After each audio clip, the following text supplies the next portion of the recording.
Hey everybody, the Reswirl here, and welcome back to Lost Odyssey. Now, I remembered I've actually missed out on quite a few of the dreams that are all located around Ura. And yeah, I'm playing on the Xbox 360 now, so we've transitioned over to the console the game was originally released on. And we're not playing the Xbox One because look at this, the shadows! The shadows! They aren't going completely spastic, which is great. But, yeah, there's that. Where's the residential area? Crap, I don't remember. I mean, there's the park, but I don't think that's a residential. No, I don't believe so. Oh, it is. Oh, here we go. Well, never mind. Here we go. It's one of these. I think it's these. Yeah, here we go. There we go. Dream has been unlocked. Kaim recalls a memory that was locked deep within his heart. As he wears the earrings. But that does mean that a lot of these... Well, a lot of this session will probably be reading. Because I like these dreams. They are amazing. White flowers. Ooh. I don't know how long they are, but either way. Lovely white flowers mark the town. They bloom on every street corner, not in beds or fields set aside for their cultivation, but blending naturally and in profusion with every row of houses, as though the buildings and the blossoms have grown up together. The season is early spring and snow still lingers on the nearby mountains, but the stretch of ocean that gently laps the town's southern shore is bathed in refulgent sunlight. This is an old and prosperous harbour town. Even now, each day its piers see many cruise ships and freighters come and go. Its history, however, is sharply divided between the time before and the time after an event that happened one day long ago. People here prefer not to talk about it, the watershed engraved upon the town's chronology. The memories are too sorrowful to make stories out of them. Kaim knows this, and because he knows it, he has come here once again. Ooh. Is this going to be a sad one? Passing through, the tavern master asks him. At the sound of his voice, Kaim responds with a faint smile. You're here for the festival, I suppose. You should take your time and enjoy it. The man is in high spirits. He has joined his customers in glass after glass until now, and is quite red in the face. But no one shows any signs of blaming him for overindulging. Every seat in the tavern is filled, and the air reverberates with laughter.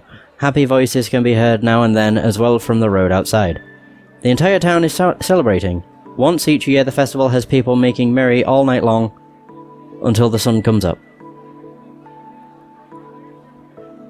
I hope you've got a room for the night, sir. Too late to find one now. Every inn is full to overflowing. So it seems. Not that anyone would be foolish enough to spend a night like this quietly tucked away under the covers in his room. The tavern master winks at Kaim as if to say, not you, sir, I'm sure. Tonight, we are going to have the biggest, wildest party you've ever seen, and everybody's invited, locals or not. Drink, food, gambling, women, just let me know what you want, I'll make sure you have it. Okay, it's an odd proposition. Kaim sips his drink and says nothing. Because he is planning to stay awake all night, he has not taken a room, though he has no plans to enjoy the festival either. Kaim will be offering up a prayer at the hour before dawn when the night is at its darkest and deepest. He will leave the town, sent off by the morning sun as it pokes its face up between the mountains and the sea, just as he did at the time of his last visit. Back then, the tavern master, who a few minutes ago was telling one of his regular customers that his first grandchild is about to be born, was himself just an infant. This one's on me, drink up, says the tavern master, filling Kaim's shot glass. He peers at Kaim suspiciously and says, You did come for the festival, didn't you? No, not really, says Kaim. Don't tell me you didn't know about it. You mean you came here by pure chance? Afraid so. Well, if you came here on business, forget it. You'll never get serious talk out of anybody on a special night like this. The tavern master goes on to explain what is so special about this night. You must have heard something about it. Once, a long, long time ago, this town was almost completely destroyed. Why is that something to celebrate? Oh, there are two kinds of events that divide history into before and after. One is the birth or death of some great personage, a hero or a savior. The other is something like a war or plague or natural disaster. What divided this town's history into before and after was a violent earthquake. It happened without warning and gave the soundly sleeping people of the town no chance to flee. A crack opened up in the earth with a roar, and the roads and buildings just fell to pieces. Fires started, and they spread in the twinkling of an eye. Almost everyone was killed. Oh dear. You probably can't imagine it. All I know is what they taught me in school. And what does Resurrection Festival mean to a kid? It was just something that happened once upon a time. I live here, and that's all it means to me, so a traveller like you probably can't even begin to imagine what it was like. Is that what they call this holiday? Resurrection Festival? Uh-huh. The town was resurrected from a total ruin to this. That's what the celebration is all about. Kaim gives the man a grim smile and sips his liquor. What's so funny? The tavern master asks. Last time I was here, they were calling it Earthquake Memorial Day. It wasn't a festival for this kind of wild celebrating. What are you talking about? It's been the Resurrection Festival ever since I was a kid. That was before you were old enough to remember anything. Huh? And before that, they called it Consolation of the Spirits. They'd burn a candle for each person who died and pray for them to rest in peace. It was a sad festival, lots of crying. You sound as if you saw it happening yourself. I did. The tavern master laughs with a loud snort. You look sober, but you must be plastered out of your mind. Now listen, it's festival night, so I'm going to let you off the hook for pulling my leg. But don't say stuff like that in front of the other townspeople. All of our ancestors, mine included, are the ones who barely escaped with their lives. Kaim knows full well what he is doing. He never expected the man to believe him. He just wanted to find out for himself whether the townspeople were still handing down the memories of the tragedy, whether deep down behind their laughing faces there still lingered the sorrow that had been passed down from their forefathers' time. Called away by one of his other customers, the tavern master leaves Kaim's side, but not without first delivering a warning. Be careful what you say, sir. That kind of nonsense will get you in trouble. Really, think about it. The earthquake happened all of 200 years ago. Kaim does not answer him. Instead, he sips his liquor in silence. Among the ones who died in the tragedy 200 years ago were his wife and daughter. Of all the dozens of wives and hundreds of children that Kaim has had in his eternal life, the wife and child he had were especially unforgettable. Oh. In those days, Kaim had no job at the harbour. There were just 3 of them, he, his wife, and their little girl. They lived simply and happily. The same kind of days that had preceded today would continue on into endless tomorrows. Everyone in the town believed that, including Kaim's wife and daughter, of course. But Kaim knew differently, precisely because of his own life was long without end, and he had consequently tasted the pain of countless partings. Kaim knew all too well that in the daily life of humans there was no forever. This life his family was leading would have to end sometime. It could not go on unchanged. This was by no means a cause for sorrow, however. Denied a grasp upon forever, human beings knew how to love and cherish the here and now. Kaim especially loved to show his daughter flowers. The more fragile and short-lived, the better. Flowers that bloomed with the morning sun and scattered before the sun went down. They were everywhere in this harbour town, lovely white flowers that bloomed in early spring. His daughter loved the flowers. She was a gentle child who would never break off blossoms that had struggled so bravely to bloom. Instead, she simply watched them for hours at a time. That year, too.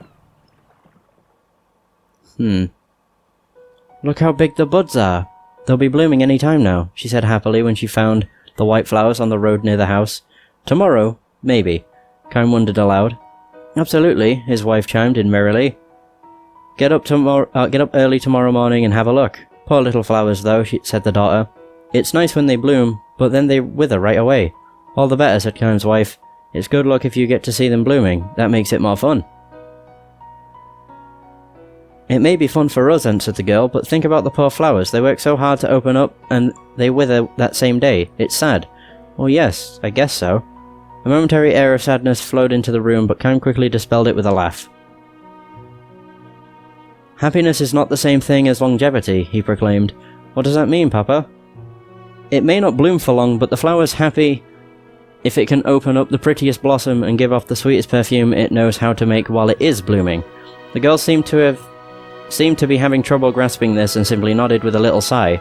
She then broke into a smile and said, It must be true if you say so, Papa. Your smile is more beautiful than any flower in full bloom. He should have said it to her. Kaim later regretted that he had not. The words he had uttered so carelessly he came to realize turned out to be something of a prophecy. Well now, young lady, he said, if you're getting up early to see the flowers tomorrow morning, you'd better go to bed right now. Alright, Papa, if I really have to. I'm going to bed too. Oh, now too, said Kaim's wife. Okay then, good night, Papa. His wife said to Kaim, good night, dear, I really am going to bed now. Good night, Kaim replied, enjoyed one last cup to ease the day's fatigue. These turned out to be the last words the family shared. Oh no! A violent earthquake struck the town before dawn. Kaim's house collapsed in a heap of rubble. Kaim's two loved ones departed for that distant otherworld before they could awaken from their deep sleep, and without ever having had a chance to say good morning to him. The morning sun rose on a town that had been destroyed in an instant. Amid the rubble, the flowers were blooming. The white flowers that Kaim's daughter had wanted so badly to see. Kaim thought to lay a flower in offering on his daughter's cold corpse, but abandoned the idea. He could not bring himself to pick a flower. No living being on the face of the earth, he realized, had the right to snatch the life of a flower that possessed that life for only one short day. Kaim could never say to his daughter, you go first to heaven and wait for me, I'll be there before long. Nor would he ever know the joy of reunion with his loved ones. To live for 1,000 years meant bearing the pain of 1,000 years of partings. Kaim continued his long journey. A dizzying number of years and months flowed by. Years and months during which numberless wars and natural calamities scourged the earth. People were born and they died. They loved each other and were parted from the ones they loved. There were joys beyond measure and sorrows just as measureless. People fought and argued without end, but they also loved and forgave each other endlessly. Thus was history built up as the tears of the past evolved gradually into prayers for the future. Kaim continued his long journey. After a while, he rarely thought about the wife and daughter with whom he had spent those few short days in the harbour town, but he never forgot them. Kaim continued his long journey, and in the course of his travels he stopped by this harbour town again. As the night deepened, the din of the crowds only increased. But now, as a hint of light comes into the eastern sky without a signal from anyone, the noise gives way to silence. Kaim has been standing in the town central square. The revelers, too, have found their way here one at a time, until almost before he knows it, the stone-paved plaza is filled with people. Kaim feels a tap on the shoulder. Didn't expect to find you here, says the tavern master. When Kaim gives him a silent smile, the tavern master looks somewhat embarrassed and says, there's something I forgot to tell you before. Oh? Well, you know the earthquake happened a long time ago, before my father and mother's time, even before my grandparents' generation. It might sound funny for me to say this, but I can't imagine this town in ruins. I know what you mean. I do think, though, that there are probably things in this world that you can remember even if you haven't actually experienced them. Like the earthquake, I haven't forgotten it, and I'm not the only one. It may have happened 200 years ago, but nobody in this town has ever forgotten it. We can't imagine it, but we can't forget it either. Just as Kaim nods again to signal his understanding of the tavern keeper's words, a somber melody echoes throughout the square. This is the hour when the earthquake destroyed the town. All the people assembled here close their eyes, clasp their hands together, and offer up a prayer, the tavern master and Kaim among them. To Kaim's closed eyes come the smiling faces of his dead wife and daughter. Why are they so beautiful and so sad, these faces that believe with all their hearts that tomorrow is sure to come? The music ends. The morning sun climbs above the horizon, and everywhere throughout the town bloom countless white flowers.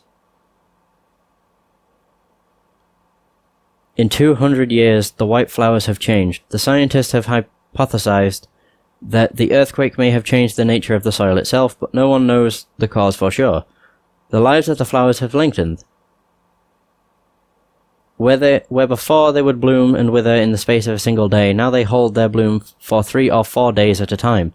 Moistened by the dew of the night, bathed in the light of the sun, the white flowers strive to live their lives to the fullest, beautifying the town, as if striving to live out the portion of life denied to those whose tomorrows were snatched away from them forever.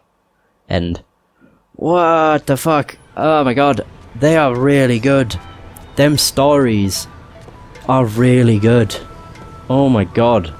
They're so sad as well. Ugh. Just feel myself welling up whenever reading them. Oh man.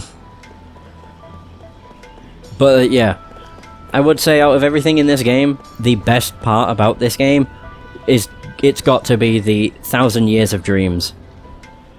Just because it's like they are beyond good. Just the writing in itself is fantastic. Hold on, you're fresh from the battlefield too, aren't you? Guess we both owe someone upstairs big time, huh? I kind of feel like a heel thinking about all my dead buddies, but having another chance to see your family, well, that's a great feeling.